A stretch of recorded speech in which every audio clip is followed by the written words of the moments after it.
Hello everyone and welcome back to Vida Fútbol. My name is Laureano. Today we're going to talk about the 2-4-2 tactics, which is 9 versus 9 youth soccer tactics. And the 9 versus 9 is played for under 11 and under 12 age group. If we take a look at this table, this is a table that I picked up at ussoccer.com. And this table has age groups under 6 to under 12 and information about the field size, the goal size, the ball size, players, game time, and whether they have offsides or not. We're going to focus on under 11 because under 11 has 9 players that are played, and that is what we're going to be talking about in this video. We're also going to consider the field size, which is different. Right here we have length 70 to 80 yards, width 45 to 55 yards. Let's take a look at an example of how that would look. So here we have 80 yards by 50 yards, and this would be more so a standard that you would find, allowing the players to have a little bit more running space on the sideline is essentially a good thing as well, that will essentially give the players more space. So let's begin talking about some of the movements that are included in this formation. If we take a look here, we have a 2-4-2 formation with the number 11 and number 7, so the left and right midfielders, and there is a lot of space in front and behind of these players, and then next to the center backs in the back, and then next to the strikers. So if we take a look here are some of the movements. So the 7 and the 11 are essentially going up and down the field. The number 9 and the number 10 are checking in, of course also going up the field. The midfielders are very important in this formation because they essentially occupy the space that's available and create space for others, essentially moving all around the field. The number 4 and the number 5 are moving side to side and of course up the field as well when possible. Now in this situation we play with the 7 and the 11, but we can also revert to the more defensive form, which is the 4-2-2 of this formation, which is essentially used on defense. So if you take a look here, here we have the 2 and the number 3 instead of the 7 and the 11, and essentially the biggest difference is that the 2 and the 3 are farther back and they're essentially moving up the field. So we're going to start with the defenders. If we take a look at the 5 and the 4, they have space on the outsides, right?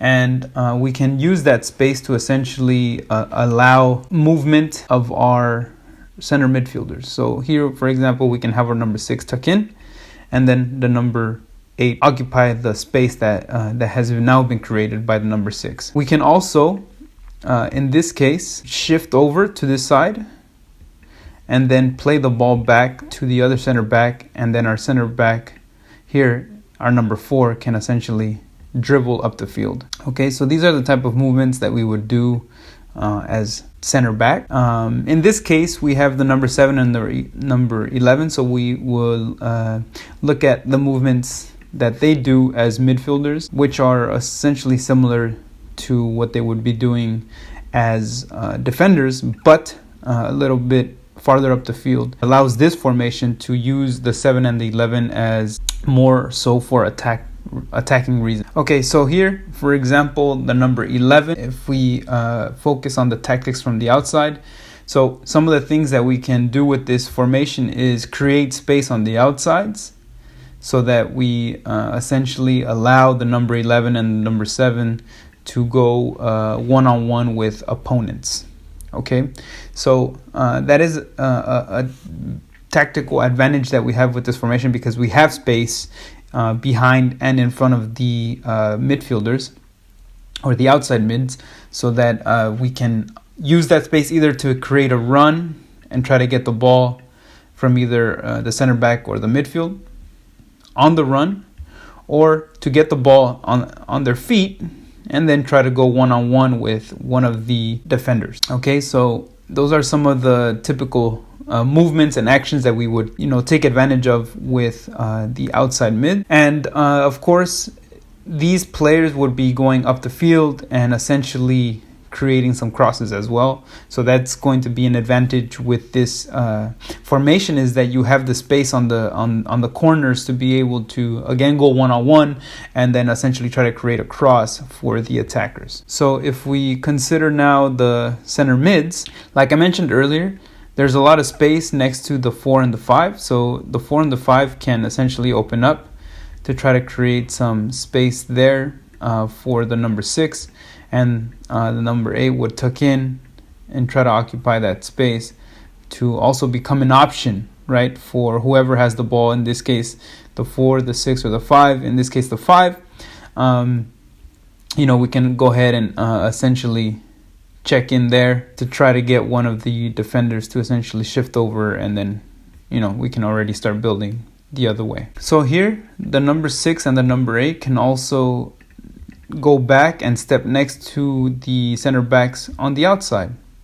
So for example, here the number 6 would essentially step back in between the 5 and the 11, and then again the number 8 would tuck in. So now we have here 3 players optional, and then to try to get the ball there. Okay, so that is a possibility with these midfielders and the space that is available. So another movement is, of course, going away from the ball, right? So we can also move away from the ball to try to open up and create a passing opportunity for the other midfielder. So the midfielders can essentially create space for each other, right? So that is also an option, and then try to move up the field that way. So now let's take a look at the strikers. So the strikers in this case are also working on their movements.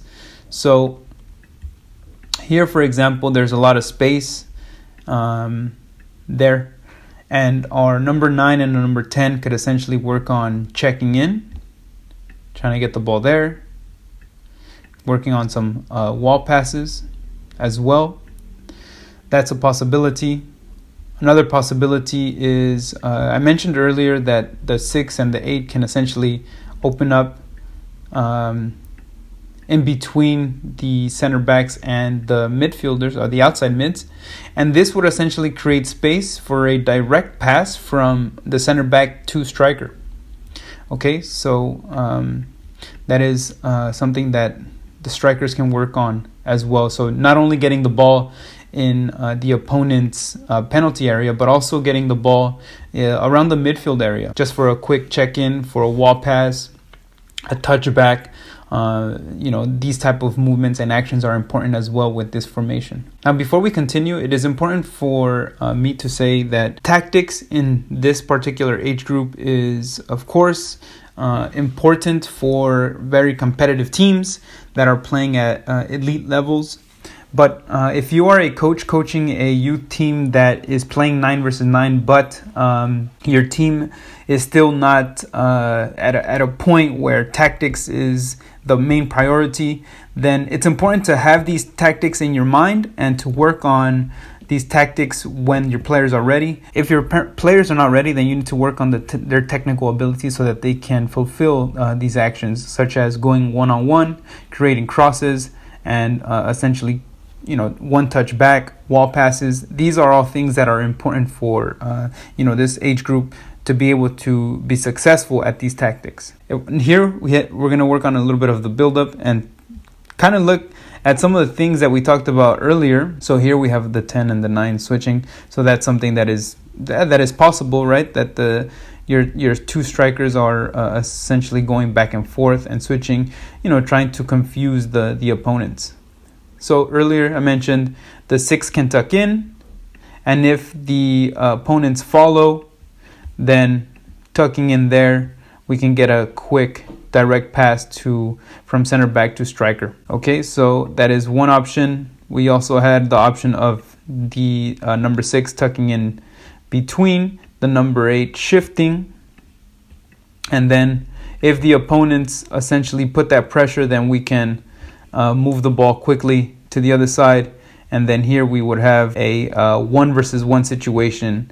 And the beauty about this is that there's a lot of space behind the defenders that can essentially lead to a cross to our strikers there. Okay, one thing that I didn't mention with the strikers is that they can also work on their runs, right? So here with crosses, the number 10 essentially can go to the front post, and the number 9 in this case can go to the back post. Another type of run would be the number 10 going front post again, the number 9 faking the back post run and then staying high to try to get a shot from on top of the penalty area. Okay, defensively, we can have similar movements that we would do in the 4-4-2, because essentially this is a variation of the 4-4-2, but essentially fixed for a 9 versus 9 game. So here we can essentially all shift over. If the ball is on one side, then we create our chain with the back line there, and then on number 6 moving there together, number 9 putting pressure from above. Okay, that is something that we can do. So working on the players shifting and moving together. Another thing that we can work on with this formation, because of how it looks, we can work on compactness as well. All the players essentially here can be occupying the middle of the field, and that's already taking up a lot of space, making it a lot more difficult for opponents to penetrate and go down the center of the field, essentially making them go on the sideline. And while this could be dangerous, having 1 versus 1, we can also work on having our midfielder always trying to assist there to try to create a 2 versus 1 and making it a little bit more difficult there. So guys, that is it for this video. I hope you guys enjoyed the video. If you liked the video, hit that like button. If you have any comments, questions, or concerns, make sure to comment that in the comment section below.